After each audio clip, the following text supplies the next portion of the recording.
Bismillahirrahmanirrahim. Assalamualaikum warahmatullahi wabarakatuh. Syukur alhamdulillah kita masih dipertemukan kembali di channel ini. Salawat dan salam selalu dan tetap tercurahkan kepada junjungan kita Nabi besar Muhammad sallallahu alaihi wasallam. Allahumma shalli ala sayyidina Muhammad wa ala ali sayyidina Muhammad. Harapan dan doa saya semoga sahabatku semuanya selalu diberikan kesehatan, dilapangkan rezekinya, diampuni dosa-dosanya, dipanjangkan umurnya, dan semoga kita tidak mati kecuali mati dengan beriman dalam Islam. Dan sempatkanlah menuliskan salawat di kolom komentar, insyaallah akan menjadi bukti cinta kita kepada Rasulullah Muhammad sallallahu alaihi wasallam. Semoga kita semua mendapatkan syafaat beliau di akhirat kelak. Amin ya rabbal alamin.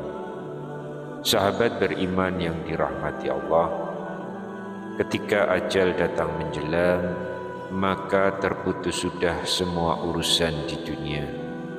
Manusia akan menuju alam barzah dan menunggu datangnya hari kiamat. Adapun mereka yang masih hidup memiliki kewajiban untuk mengurus jenazah, mulai dari memandikan, mengkafani, mensolatkan, hingga mengantarkan jenazah ke liang lahat. Dari berbagai macam prosesi ini, maka memandikan jenazahlah yang paling sulit. Karena itu tidak sedikit pihak keluarga yang akhirnya mengundang pemandi jenazah untuk memandikan dan membersihkan kondisi mayit. Dan ternyata ada kejadian yang dijelaskan oleh Rasulullah SAW ketika proses memandikan mayit. Ternyata ruh jenazah tersebut memanggil dengan suara yang didengar oleh seluruh makhluk kecuali jin dan manusia. Kisah ini dinukil dari sebuah kitab Daqaiqul Akhbar karya Imam Abdirrahim bin Ahmad Al-Qahti yang biasa dikaji di pesantren-pesantren. Di dalam khabar yang diriwayatkan oleh Siti Aisyah radhiyallahu anha berkata, "Aku sedang duduk bersila di dalam rumah. Tiba-tiba Rasulullah sallallahu alaihi wasallam masuk ke rumah. Beliau mengucapkan salam kepadaku. Lalu aku berkeinginan untuk berdiri sebagai penghormatan kepada Rasulullah sebagaimana kebiasaanku ketika beliau memasuki rumah. Lalu Rasulullah berkata, 'Duduklah di tempatmu. Tidak seharusnya kau berdiri wahai Ummul Mukminin, ibu orang-orang mukmin.' Siti Aisyah radhiyallahu anha melanjutkan ceritanya. Rasulullah sallallahu alaihi wasallam pun duduk. Beliau meletakkan kepalanya di atas pangkuanku. Lalu Rasulullah tidur berbaring pada tengkuk beliau. Aku pun mencari uban di jenggot beliau. Aku melihat 17 rambut putih di jenggot beliau. Lalu aku berpikir dan berkata pada diri sendiri bahwa Rasulullah akan meninggal dunia sebelum aku. Lalu tersisalah umat ini tanpa nabi. Lalu aku menangis sampai air mataku mengalir di atas pipi Rasulullah dan bercucuran di atas wajah beliau. Rasulullah pun terbangun dari tidurnya. Lalu Rasulullah bertanya, 'Apa yang membuatmu menangis, wahai Ummul Mukminin?' Aku pun menceritakan kisah itu kepada Rasulullah sallallahu alaihi wasallam. Kemudian Rasulullah bertanya, 'Keadaan apa yang paling berat bagi mayit?'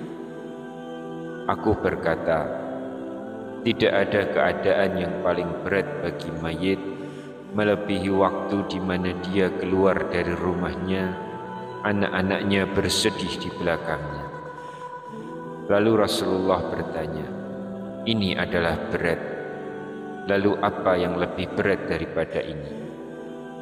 Aku menjawab, tiada keadaan yang paling berat bagi mayit melebihi ketika dia diletakkan di dalam liang lahatnya.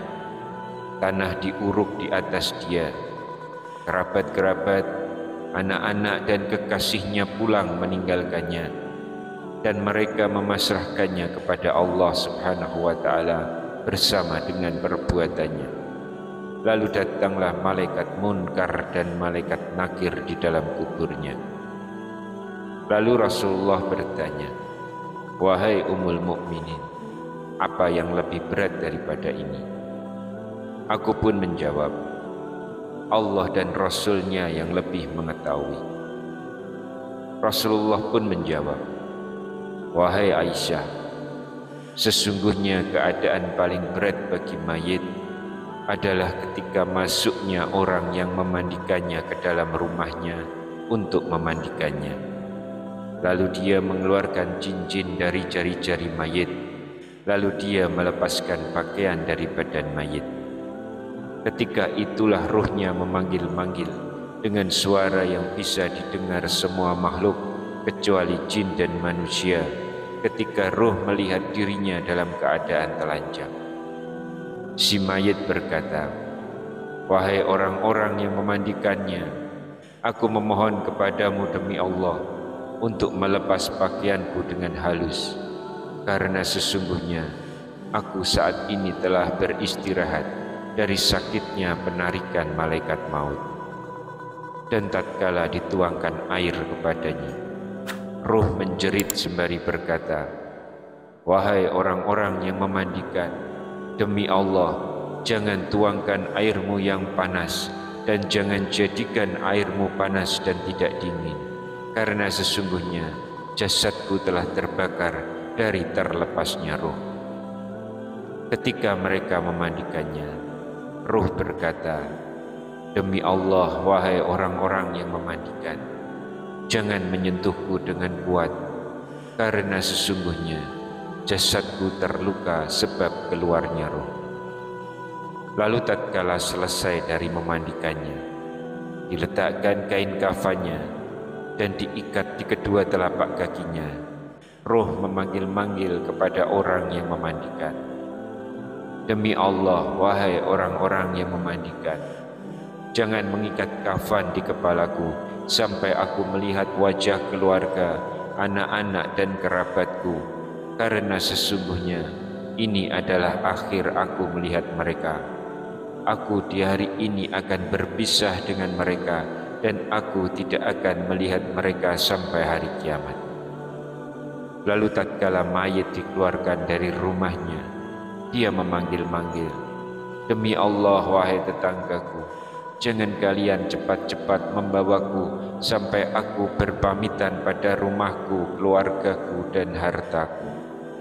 Lalu dia memanggil-manggil, 'Demi Allah, wahai orang-orang, aku telah meninggalkan istriku dalam keadaan menjanda, maka jangan kalian menyakitinya, dan anak-anakku dalam keadaan yatim, maka jangan kalian menyakiti mereka, karena sesungguhnya aku hari ini keluar dari rumahku dan tidak akan kembali kepada mereka selamanya.'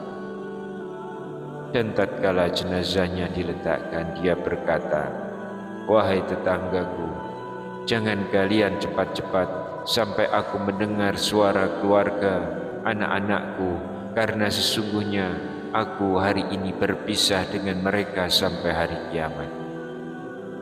Lalu tatkala jenazahnya dipotong dan para pengantar jenazah melangkah 3 langkah membawanya, jenazah itu memanggil-manggil dengan suara yang bisa didengar setiap sesuatu kecuali manusia dan jin.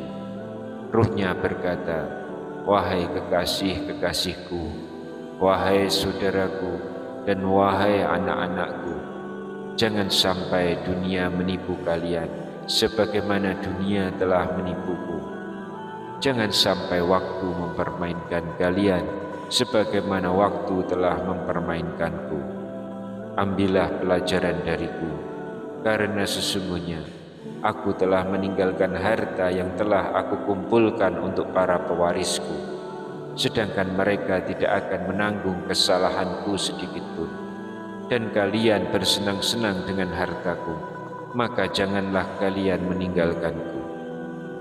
Lalu tatkala para pengantar jenazah meletakkannya di liang lahat, dia berkata, "Demi Allah, wahai para pewarisku, tidaklah aku mengumpulkan harta yang banyak dari dunia, kecuali aku meninggalkannya untuk kalian. Maka ingatlah aku dengan memperbanyak kebaikan kalian untuk disedekahkan kepadaku, dan aku telah mengajarkan kalian Al-Quran dan adab, maka janganlah kalian lupa mendoakanku." Demikianlah kondisi kita ketika telah menjadi mayit. Oleh karena itu, marilah kita selalu persiapkan detik demi detik dari setiap kehidupan yang masih kita miliki hingga saat ini untuk terus melakukan kebaikan dan mengajarkan kepada keluarga kita supaya akan selalu mengingat kita dengan menyedekahkan kebaikan kepada kita saat nanti kita telah sampai saatnya menghadap Allah Subhanahu wa Ta'ala. Wallahu a'lam bishawab. Demikian yang bisa kami sampaikan di kesempatan kali ini. Semoga dapat memberikan manfaat untuk kita semua.